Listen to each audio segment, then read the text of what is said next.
Olá, Dani, seja muito bem-vindo. Estamos aqui em uma aula, nossa primeira aula humanística, que é de geografia, e a gente vai estar tratando de cartografia. Meu nome é Aissa, você é muito bem-vindo ao canal. És tu, Dante?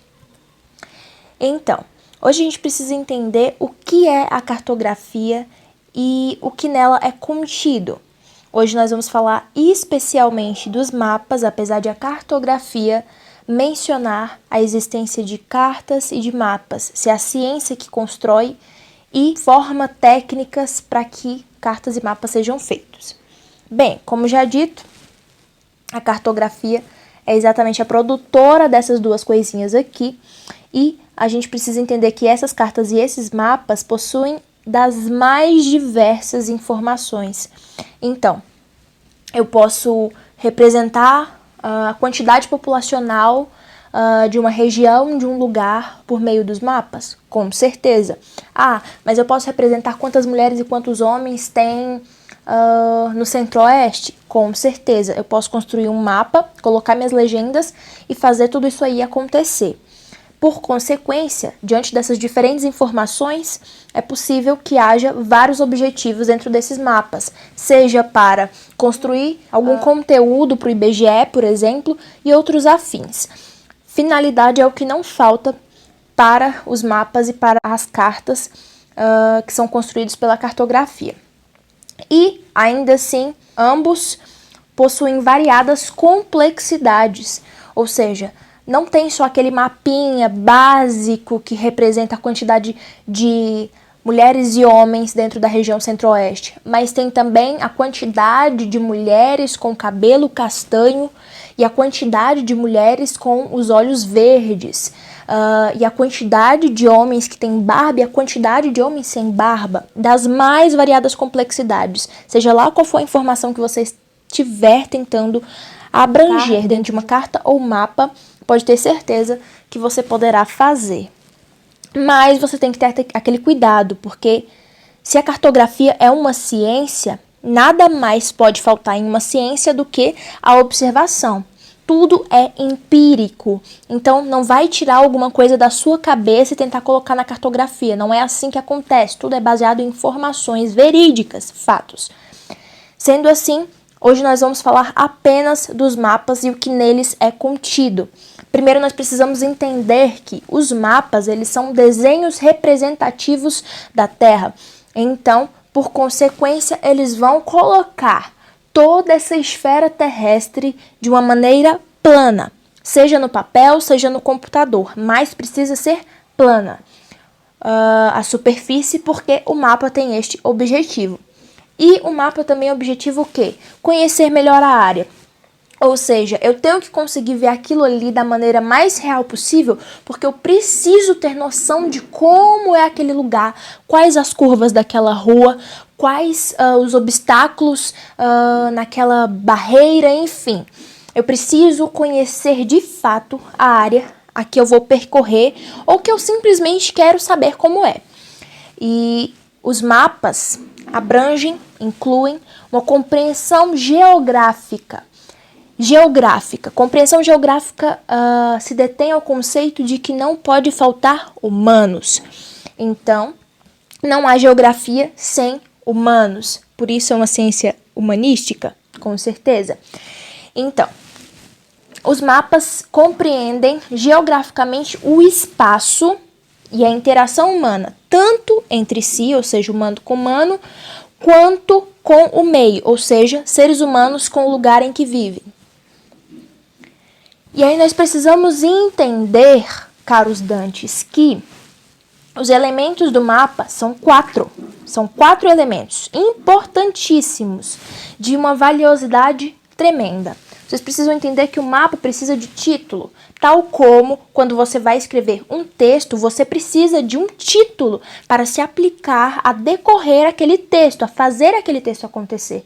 Não faz sentido você querer que alguém tenha a bola de cristal para adivinhar o que seu mapa está querendo representar. Você precisa colocar um título porque ninguém tem tempo para perder adivinhando o que você quer falar. E, além disso, você vai precisar colocar projeções cartográficas. As projeções cartográficas serão explicadas, tal como a escala, símbolos ou convenções cartográficas logo após. As projeções cartográficas são basicamente técnicas, mas aí são técnicas de quê? Da reprodução da esfera terrestre em superfície plana. Por quê?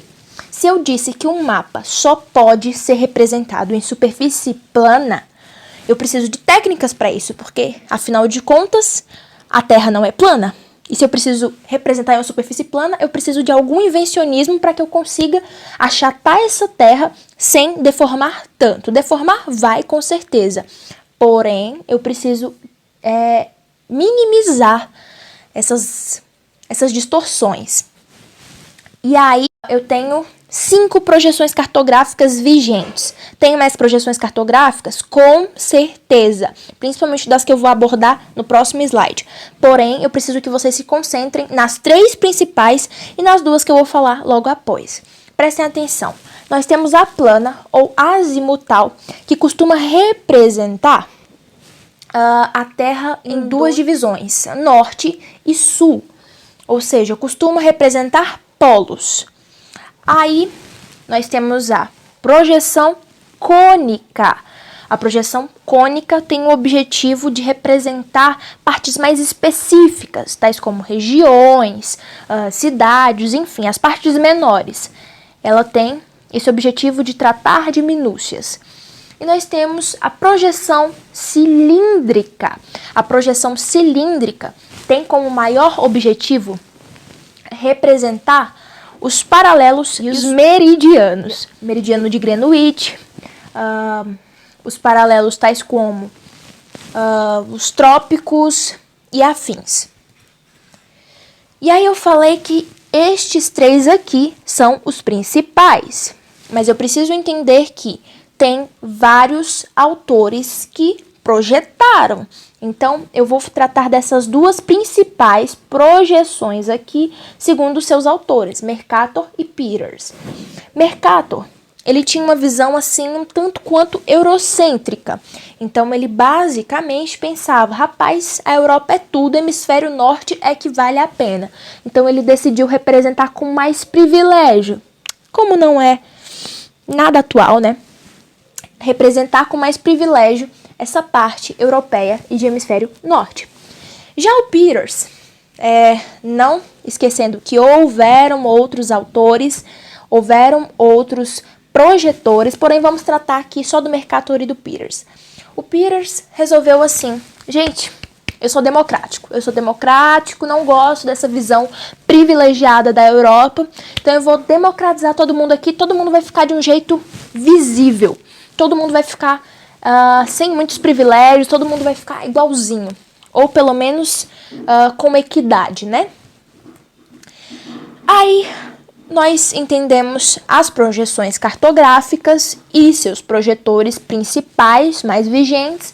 Então vamos entender o terceiro elemento do mapa, que são as escalas. E nós possuímos tão somente 2 tipos de escalas.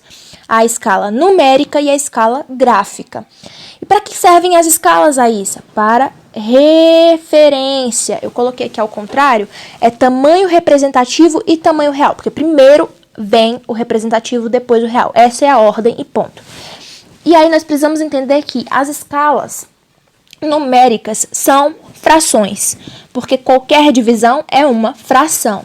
E aí nós podemos entender que o numerador, como eu já disse, é a área que está ocupando o mapa. Quantos centímetros está no mapa? Não, mas é em comparação ao denominador, a área real, entendeu? É uma comparação. Não quer dizer que são os centímetros que estão contidos ali no mapa, não, tá? É a comparação do tamanho fake com o tamanho real.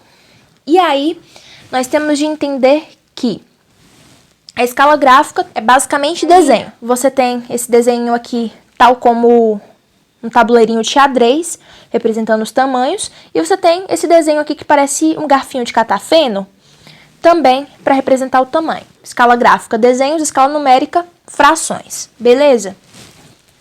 E aí nós temos o último elemento do mapa, que são os símbolos ou convenções cartográficas.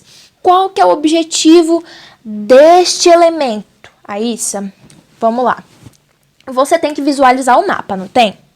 Você tem que compreender o que está dizendo o mapa, não tem? Então, os cartógrafos se reuniram e resolveram, bora colocar os mapas de uma maneira mais uniforme, porque não dá para ficar criando um mapa, você criar outro e as pessoas não conseguirem compreender quais são os objetivos do mapa. Então, vamos fazer um contrato aqui de tornar os mapas cada vez mais parecidos. Então, símbolos ou convenções cartográficas servem para facilitar a visualização do mapa. E aí, lógico, uniformes de escolas, nem todos são iguais, né? Então, por isso que existem cartógrafos que escolhem um determinado uniforme, outros cartógrafos que escolhem outro determinado uniforme, mas ainda assim é uma coisa conjunta, que dá para entender porque eles estão em uma linha de raciocínio comum. E aí, símbolos importantíssimos para um mapa são, esses são intrínsecos. São a legenda e as cores. Eu vou mostrar aqui no mapa seguinte. Veja, aqui é um mapa que contém título, como a gente pode ver aqui, Brasil, densidade demográfica de 2000. E aí, tem o título. Tem a minha escalinha aqui, que linda. Tem a minha escala. E aí, temos a legenda, que explica quais são as cores utilizadas e por que são utilizadas no mapa. E a convenção cartográfica que é utilizada é como bem utilizada em muitos mapas, né? Dá para entender na hora que isso aqui é um mapa, porque é uniforme, é comum. Então, esse mapa aqui tá tudo ok, hein? Já dá para ir para o IBGE. Daí, a gente precisa entender que os mapas têm temas. Não é bagunçado o negócio. Não é vamos fazer mapa para todo lado e não se sabe qual que é o tema disso daqui. Você chega em redação do Enem e pensa, não estou vendo um tema. Mas, tudo bem. Não estou vendo um tema, consigo debruçar qualquer coisa aqui. Vai ficar uma bagunça de ideias. É por isso que existem temas. Ou seja, os mapas são temáticos. Por isso a gente precisa entender os 3 temas intrínsecos, ínfimos, fulcrais para serem representados dentro de um mapa. São eles econômicos, políticos e físicos. Tá, mas como que eu vou saber qual que é o econômico? Quando ele estiver representando, por exemplo, progresso econômico, recursos minerais, agropecuários e industriais. Por exemplo, um mapa que quer representar quantas indústrias há de diferença entre o Rio de Janeiro e São Paulo. Aí eu vou lá e faço um mapa, coloro e faço todas as coisas necessárias para eu entender que há uma divergência de quantidade de indústrias entre São Paulo e Rio de Janeiro. Políticos. Como que eu vou saber que são políticos? Quando representarem países, limites territoriais, estados, municípios, regiões, capitais, locais relevantes, realmente importantes.